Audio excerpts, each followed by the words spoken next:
Então, as Nações Unidas, sim, produção de verdade, né? Produção de verdade, onde o terrorismo, não, você não consegue definir o terrorismo e, portanto, não pode fazer nada contra ele, onde, né, você tem que obrigar os países a aceitarem, né, imigração ilimitada, independentemente de quais sejam as consequências, e cada vez mais a produção da verdade no seguinte sentido: olha, o grande desafio da humanidade, a grande ameaça é a mudança climática. Então, tudo tem que ser feito em função da mudança climática, e o resto é secundário e tal. Produção da verdade, Agenda 2030. Nós analisamos aqui, quem quiser, a gente analisou detalhadamente a Agenda 2030, né, o documento, as prioridades que compõem a Agenda 2030, no primeiro programa da nossa Agenda 2030, né, que foi em maio último. Você foi lá no programa 1, você vai ver, então, a análise. Então, você vê que a Agenda 2030 não tem aquilo que é essencial para o preâmbulo das Nações Unidas, né, para as Nações Unidas desde a sua fundação, que é a liberdade. Então, ela fala, precisa ter mais água potável, tá ótimo, né? Precisa ter mais acesso a serviços básicos, acesso à saúde no mundo todo. Bem, e a liberdade, né? Teria que ser tudo isso dentro de uma liberdade ampla, como está no preâmbulo, né? Mas não, liberdade é esquecida, né? E então vale tudo se você está ali dentro disso. Não, liberdade não, mas não é prioridade, não. A prioridade é o que está aqui na Agenda 2030. Né? Então, produção da verdade. Né? O que é isso? Você está preocupado com o aumento do crime organizado? O crime organizado está controlando as suas cidades, né? Como está acontecendo no Brasil, está controlando suas cidades em conexão com organizações terroristas internacionais, em conexão com governos. Você está preocupado com isso? Mas isso não está na Agenda 2030, não. Né? E olha só, se você quiser combater, se você quiser botar a polícia em cima desses criminosos aí você vai estar fora da Agenda 2030. Não, você vai estar fora. Né? Ou seja, não só um país tem o direito de se autodefender de uma agressão externa, né? Uma sociedade tem o direito de se autodefender de uma agressão interna, que é o que o crime organizado está fazendo no Brasil e em muitos outros países. Né? As Nações Unidas reconhecem isso. Né? O outro instrumento fundamental das Nações Unidas, aliás, daquele curto período inicial, é a Declaração Universal dos Direitos Humanos, de 1948. A Declaração Universal dos Direitos Humanos, ela basicamente é uma afirmação das liberdades fundamentais, liberdade de vida, de viver, né? Então, o que, aliás, eu acho que, né, deveria incluir, né, o direito à vida, o direito de nascer, como eu disse, né? Então, acho que, né, o aborto, ele viola, né, o direito à vida, o direito de nascer, mas, enfim, o direito à liberdade de expressão, enfim, liberdade de expressão, a liberdade de associação, o direito a ter eleições livres, isso tudo está lá na Declaração Universal dos Direitos Humanos, como direitos básicos, né? O direito de formar família, né? Unidade básica da sociedade, está lá na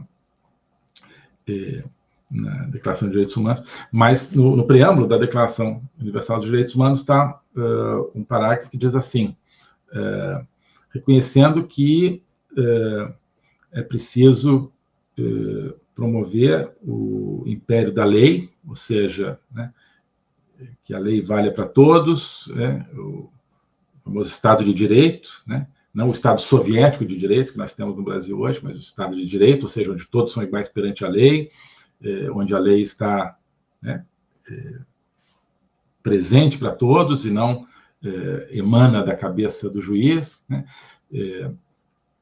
Isso é o Estado de Direito.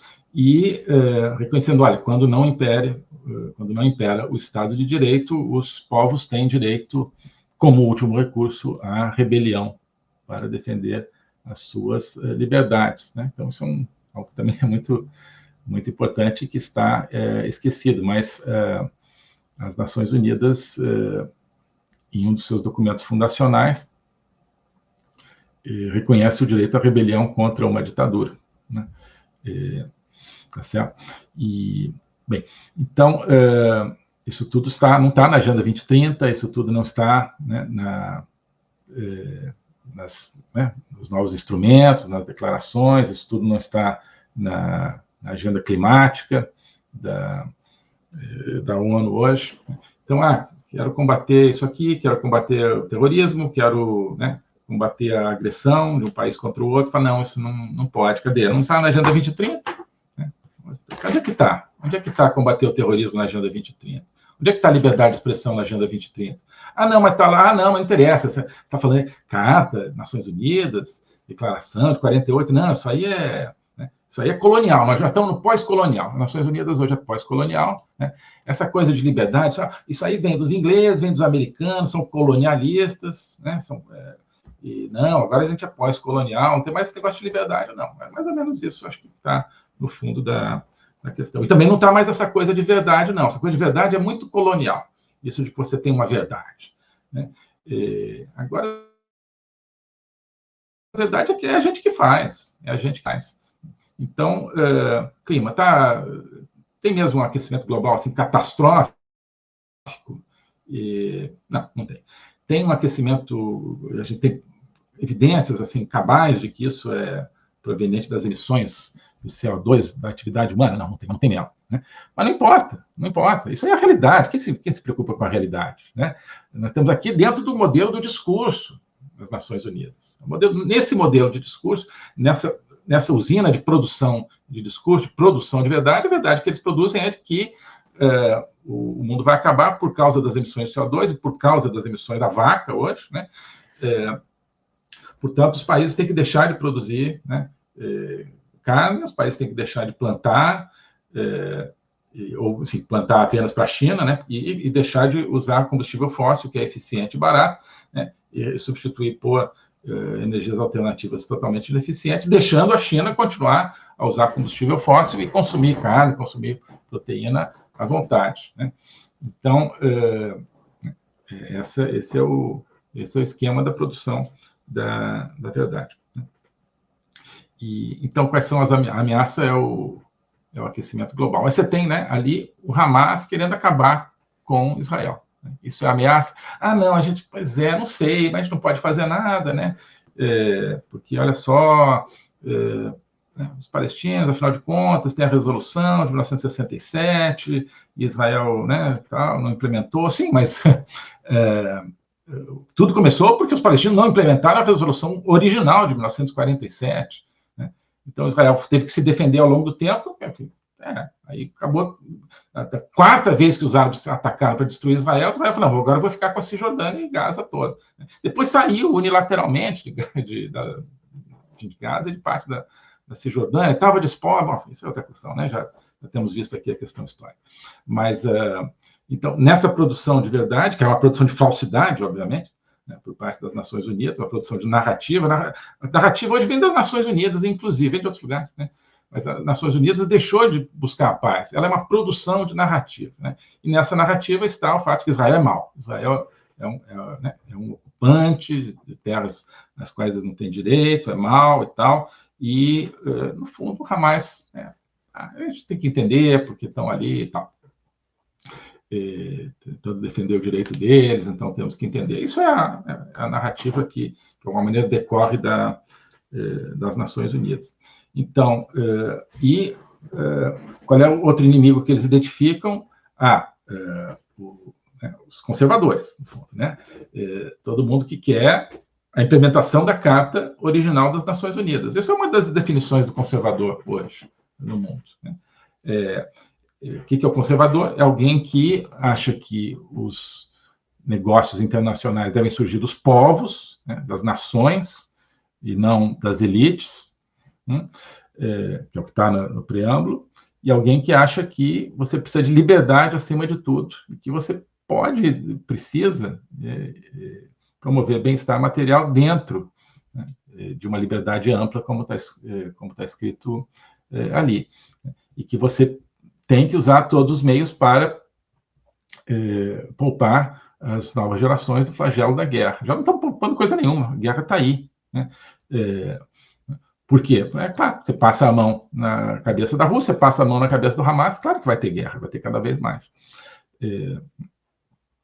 Então, o conservador hoje é aquele que é a implementação da Carta das Nações Unidas, né?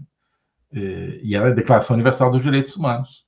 Então, essa coisa de globalista, não, se você for ler, né, isso é o conservador, que é povo, né, uma defesa efetiva contra a guerra em todas as suas formas, ou seja, contra a violência, né, contra a bandidagem, né? Se a guerra toma a forma do terrorismo, né, vamos acabar com o terrorismo. Se a guerra toma a forma do crime organizado, vamos acabar com o crime organizado, né? E a liberdade, ou seja, você não pode ter, mandando no mundo, países totalitários, né? E criando mecanismos para transferir poder para esses países totalitários, como toda a questão do clima, né?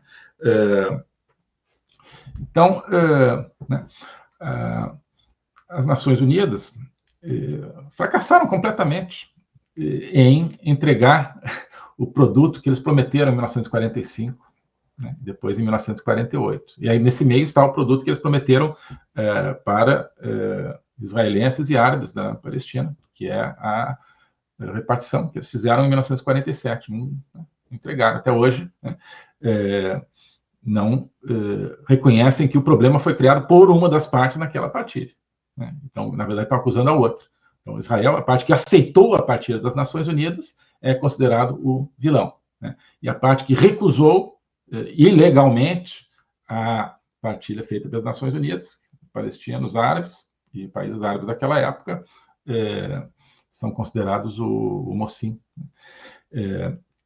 Então, as Nações Unidas não entregaram nada daquilo. Então, o modelo, né, multilateral, né, ele é um fracasso gigantesco, porque você olha qual é o objetivo, qual é o programa, Carta e Declaração dos Direitos Humanos, né? O que tem disso hoje no mundo? Não, você tem um mundo dominado pelo terrorismo, pelo crime organizado, pelos países totalitários, né? E as Nações Unidas estão enfrentando isso, né? Não, as Nações Unidas estão preocupados com o clima, né, baseados numa mentira, certo? E preparando um tratado de pandemias que vai criar ainda mais pretextos para acabar com a sua liberdade e com a soberania dos povos, né? Tá certo? E, então, que governança é essa? Quer dizer, eles estão sendo bem-sucedidos na implementação do livro Império do Hart e Negre, né? Nações Unidas está sendo bem-sucedida na implementação de uma governança, né, do comunismo do século XXI, onde o poder está com quem produz a verdade. Ela está fazendo esse papel de ser um dos principais atores, um dos principais produtores de verdade, né? Toda a mentirada que sai dali, né, toda a narrativa que sai dali, ela favorece os poderes totalitários, ela favorece o terrorismo, favorece as elites transnacionais, favorece o crime organizado, né? E que atuam em conjunto, né? Então, só para terminar, esses atores todos atuam em conjunto e todos eles, de alguma maneira, utilizam as Nações Unidas para os seus objetivos, né? O eixo totalitário, China, Rússia e Irã, os terroristas, o crime organizado, né, inclusive o crime organizado na América Latina, e os, enfim, megabilionários, aqueles que estão representados de alguma maneira no Fórum Econômico de Davos, também estão juntos totalmente com isso aí. Pensam, o globalismo, não, Israel representa o globalismo. Que bobagem, né? Que bobagem. Você tem Jorge Soros está do lado do Hamas, embora seja judeu, mas, enfim, a questão é que ele é globalista, ele faz parte do sistema. O globalismo o terrorismo está atacando o globalismo? Não, né? O terrorismo está totalmente junto com o globalismo, que a gente vê na América Latina o tempo todo. Bom, então é isso, tá?